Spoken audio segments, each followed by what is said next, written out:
চশমা museum, a house of world class, জলট্যাক মোড়, বহরমপুর মডার্ন হোটেলের সামনে। গত কয়েকদিন ধরে বহরমপুর পৌরসভা চেয়ারম্যান নারুগোপাল মুখার্জির বিরুদ্ধে একাধিক দুর্নীতির অভিযোগ তুলে আসছেন অধীর রঞ্জন চৌধুরী। এবার সাংবাদিক বৈঠক থেকে অধীর রঞ্জন চৌধুরীর বিরুদ্ধে নারুগোপাল মুখার্জি দুর্নীতির অভিযোগ তুললেন। বিজেপির পক্ষ থেকে কোনো সমস্যা কি হবে? তারা তো ভোটেই জিতেছে। বহরমপুরের মানুষ তথা পশ্চিমবঙ্গের মানুষ বিজেপিকে ভোট দিয়েছে, তাহলে বিজেপি তাদের চয়েস, পদ্মফুল সিম্বল তাদের চয়েস, তাদের প্রার্থীরা তাদের চয়েস, মুখ্যমন্ত্রী তাদের চয়েস। সেখানে তার সমস্যা হওয়ার ব্যাপার নেই, তারা তো রাষ্ট্র ক্ষমতায় বসে রয়েছে। সেখানে বিরোধিতা তাদের জায়গা তো তারা তো করেনি, কারণ মানুষ যেখানে ম্যাক্সিমাম ম্যান্ডেট দিয়ে দিয়েছে সেখানে আপনার তার পক্ষে বিজেপি গভর্নমেন্ট কাজ করছে এবং স্বাভাবিকভাবে যে জনকল্যাণ শিবিরগুলো হচ্ছে, এখানকার বিধায়ক অ্যাক্টিভ হয়ে প্রথম দিন থেকে যে কাজগুলো করছে, একজন নাগরিক হিসেবে দলমত নির্বিশেষে সেই কাজগুলোকে অন্তত মানসিকভাবে সাপোর্ট করা উচিত বলে আমার ব্যক্তিগতভাবে মনে হয়েছে। যেহেতু আজকের দিন আমি আক্রমণ করতে চাই না, অধীর চৌধুরী যেভাবে মানে প্রতিহিংসা রাজনীতি করে সবাই জানেন, অনেকে ভাবতে পারে যে অধীর চৌধুরীর হয়তো ভয়েই হচ্ছে রাজনীতি রিজাইন অনেকে করছে। আমি এখনো অধীর চৌধুরী বাবুকে খোলা মঞ্চে চ্যালেঞ্জ দিচ্ছি যে আপনি যে অভিযোগগুলো করছেন, দুবাইয়ের সাইফোন, আমার শাশুড়ির নামে মিউনিসিপ্যালিটি থেকে কাজ, আপনি 3 মাস ধরে যে সস্তা পলিটিক্স করছেন, কিন্তু আপনি এতটা মিথ্যাচারের মধ্যে দিয়ে আপনি চলেন যে একটা ডকুমেন্ট আপনি এখন জোগাড় করতে পারেন। এটা তো আরো সুবিধা করে দিলাম আমি অধীর চৌধুরীকে, যে আমি চেয়ারম্যান পোস্ট থেকে সরে গিয়ে আমি একজন সাধারণ মিউনিসিপ্যালিটি সদস্য হয়ে থাকলাম, এসডিও বা অন্য কেউ চেয়ারে যখন অ্যাডমিনিস্ট্রেটর হবে তিনি আবার তদন্ত করান, পরিষ্কারটা পরিষ্কার হয়ে যাবে। আর আমিও এখানে সরকারের কাছে দাবি রাখছি, আমিও মুখ্যমন্ত্রীকে দাবি রাখছি, অধীর চৌধুরী 18 বছর ধরে যে দুর্নীতি করেছে বহরমপুর মিউনিসিপ্যালিটিতে, তার প্রতিটা ডকুমেন্ট আমার কাছে আছে। আমি করতে চাইছিলাম না, কারণ রাজনীতি করা মানে কাউকে পার্সোনাল আকছাকছি করা না। আমি যেমন বলছি যে ওপেন আমি চ্যালেঞ্জ করলাম, ও যে অভিযোগগুলো করছে তার সপক্ষে একটা ডকুমেন্ট প্রডিউস করুক যে এটা ইলিগাল। আর আমি আপনাদের সামনে এখনই এই ডকুমেন্ট প্রোডাক্ট করে দেবো, আমি এফআইআরও করব। এর নামটা হচ্ছে চোরের মায়ের বড় গলা বলে না, এর নামটা দেখুন কি নাম, আমি নাম দিয়ে উচ্চারণ করছি না কারণ পরিবারের লোক, নামটা দেখে নিন। ঠিক আছে, আপনারা ঠিক করবেন। ডিড নম্বর কত?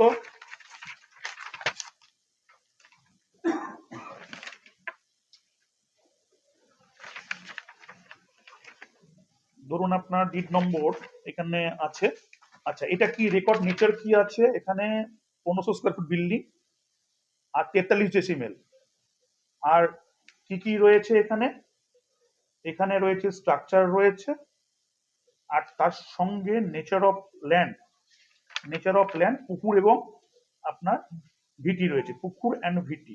পুকুর এই যে 350 দাগে পুকুর, 350 দাগে পুকুর এটা রয়েছে। তাহলে 43 শতক জমি, মানে 1 বিঘার উপর জমি পুকুর রয়েছে, সেটা উনি ভরাট করেছেন। কার নামে ভরাট করেছেন তখন তিনি এই যে তার সাইন করা আছে, এবং 2739 দলিল নম্বর, 5ই এপ্রিল 2013। নিশ্চয়ই সেই সময় অধীর চৌধুরী ছিল ভোটের মেন উপদেষ্টা এবং ম্যাডামও ছিলেন। যখন ব্যক্তিগত আকছাকছি করছে তাহলে ওপেন হোক। ইনল্যান্ড ফিশারি অ্যাক্ট অনুযায়ী সুপ্রিম কোর্টে যে রুলিং আছে, অধীরবাবুর বাগান বাড়ি 98 সালে 3 বিঘে ছিল, তারপর 2013 সালে 12 সালে তার ফ্যামিলির নামে আরো এক্সট্রা 9 বিঘা জমি কেনা হয়েছে, তার মধ্যে পুকুরও রয়েছে। তাহলে দুটো মানুষের থাকতে 9 বিঘা বাগান বাড়ি তার লাগে, এবং সেটা কত অবৈধভাবে যার রেকর্ড পুকুর আছে সেটাকে তিনি কনভার্ট করিয়েছেন ইনল্যান্ড ওয়াটার বডির যে রুল আছে সেটা লঙ্ঘন করে তার পলিটিক্যাল প্রভাব খাটিয়ে মিউনিসিপ্যালিটি এবং বিএলআরও কে দিয়ে আমি এফআইআর করব এই ডিডের এগেনস্টে কিভাবে আপনার পুকুর ভরাট হলো এবং সেখানে ইনল্যান্ড ওয়াটার বডির অ্যাক্টকে কোন আইনে, আমরা জানি পার্শ্ববর্তী অঞ্চলে পুকুর কাটতে হয়, সেই পার্শ্ববর্তী অঞ্চলে পুকুর কেটেছে কিনা আমি এটা যদি কমপ্লেনে মুখ্যমন্ত্রীর কাছে কমপ্লেন দেবো, যদি ল্যান্ড মিনিস্টার তিনি, এবং সেটা যদি প্রয়োজনে আমি হাইকোর্টে যাব। পরিষ্কার রুলিং আছে আরবান বডির মধ্যে। উনি যে অভিযোগ করছেন পুকুর ভরাট 13 সালে পুকুর ভরাট কে করেছে তার একটা নমুনা দেখিয়ে দিলাম, ডকুমেন্টারি। উনি কিন্তু আমার এগেনস্টে এখনো পর্যন্ত কোনো ডকুমেন্টারি অভিযোগ আনতে পারেন। আমি কিন্তু মিউনিসিপ্যালিটি এলাকার মধ্যে ডকুমেন্টারি অভিযোগ আজকে আনলাম, এই তার ডিট। দ্বিতীয়ত, লালন এনজিও, আর একটা ডকুমেন্ট দিচ্ছি আপনাদের। লালন এনজিও 2012 সালে, এনজিও মানে আমরা কি বুঝি, no profit no loss, no profit no loss. 2012 থেকে 13 সালের মধ্যে অধীর বাবুর এনজিও বহরমপুর মিউনিসিপ্যালিটিতে 78 লক্ষ টাকার এনজিও কে দিয়ে নামে মাত্র কাজ করিয়ে ফলস বিল তুলেছে। আমরা জানি এনজিও মানে নো প্রফিট নো লস, কিন্তু একটা এনজিও কিভাবে এজেন্সি হিসেবে আপনার বহরমপুর মিউনিসিপ্যালিটি যিনি তখনকার চিফ অ্যাডভাইজার এবং কংগ্রেসের বোর্ড কিভাবে দুর্নীতি করেছে, সেই লালন এনজিও আপনার তার যে রুল রেগুলেশন এটা ব্রেক করে টেন্ডারে পার্টিসিপেট করে এই যে প্রফিট করেছে, সেই প্রফিটটা তার অ্যাকাউন্টে গেছে। 2009 সালে যখন তিনি প্যাজারো গাড়ি কেনেন, সেই প্যাজারো গাড়ির টাকা তৎকালীন চেয়ারম্যান নীলরতন নাড্ডকে দিয়ে 40 লক্ষ টাকা তিনি এখান থেকে নিয়েছিলেন। 2012 সালে ইউনাইটেড ব্যাংক, ইউকো ব্যাংক যেটা জল ট্যাঙ্কির পাশে, দিল্লির অ্যাকাউন্টে, কার অ্যাকাউন্ট উনি ভালো করে বলতে পারবেন, 50 লক্ষ টাকা 60 লক্ষ টাকা তিনি মিউনিসিপ্যালিটি থেকে টাকা নিয়ে গিয়ে ওখানে ক্যাশ টাকা ডিপোজিট করেছিলেন। এবং তার সঙ্গে আরো একাধিক দুর্নীতি আছে, প্রতি মাসে মাসে 40 লাখ 50 লাখ টাকা নেওয়া, তার যে কাটমানির তত্ত্ব, সেগুলো তিনি যেভাবে প্রেসার করে নিয়েছেন মিউনিসিপ্যালিটিকে, লুটের সাম্রাজ্য তিনি তৈরি করেছেন। তার ফলে মিউনিসিপ্যালিটি গ্র্যাচুইটি যারা পেত, সেই গ্র্যাচুইটি এখনো পর্যন্ত আউটস্ট্যান্ডিং হয়েছে 11 থেকে 12 কোটি টাকা। গ্র্যাচুইটি না দিয়ে সেই টাকা তার তিনি ব্যক্তিগত ভোগবিলাসে কাজে লাগিয়েছেন।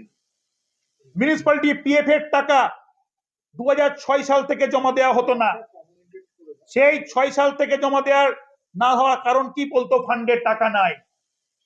টাকা নাই কেন? যেভাবে শোষণ আর লুটের রাজনীতি তিনি তৎকালীন তার বোর্ডে করেছিলেন, তিনি সবাইকে তার মতো ভাবে, অর্থাৎ চোরের মন পুলিশ পুলিশ একটা আমাদের শব্দ আছে, তিনি তাই সবসময় তিনি সেই টাকার নেশায় উইদাউট ডকুমেন্ট, উইদাউট প্রমাণ তিনি আমার বিরুদ্ধে প্রত্যেকদিন সেজে গুজে প্রেসে বলছে। আপনাকে আবার চ্যালেঞ্জ দিচ্ছি, আমি বোর্ড থেকে সরে গেলাম, আমি তৃণমূল কংগ্রেস করি, আর আপনি কংগ্রেস করেন, আপনার তো নাকি মেলা লাইন, আপনি 3 মাস ধরে যা ফালতু অভিযোগ করেছেন, আপনি এখনো বলছি আগামী আরো 3 মাস সময় দিলাম, আমার এগেনস্টে আপনি একটা মিউনিসিপ্যালিটির দুর্নীতি বা লোকের কাছে টাকা নিয়েছি এরকম একটা অভিযোগ আপনি প্রমাণ সমেত করে দেখান। ফাঁকা কথা আমিও বলতে পারতাম, এতদিন ধরে শুনছিলাম। আমি এই ডকুমেন্টটা দিচ্ছি আপনাদের, আরো লালন সেবা সমিতির ডকুমেন্ট, অ্যারোমার ডকুমেন্ট দিচ্ছি কিভাবে দুর্নীতি করেছে। অনেক সাক্ষী আছে, অনেক প্রমাণ আছে, এবং ওনার নামে আমি আরেকটা কমপ্লেন করব, ওখানে বাবন আছে, এদিকে এসো।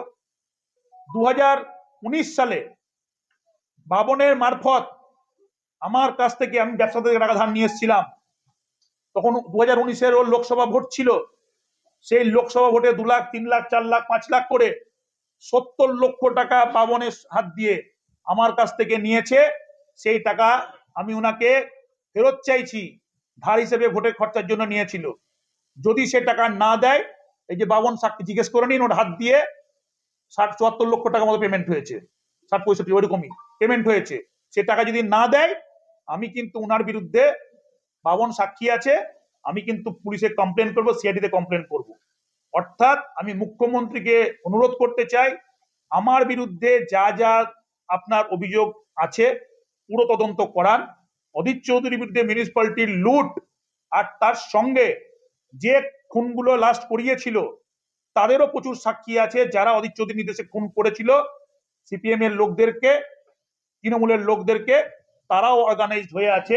সেই ফাইলও আমি খুলবো এবং নতুন করে যেগুলো কোর্টে ভার্ডিক হয়ে গেছে আবার কোর্টে অ্যাপ্লিকেশন করব, কিভাবে তিনি সাক্ষীগুলো ম্যানেজ করে সেখানে আপনার নিজে সেই চাতুরতা কাটিয়ে বেরিয়ে এসছে, কেসগুলোকে আপনার অ্যাকুইটাল করে নিয়েছে।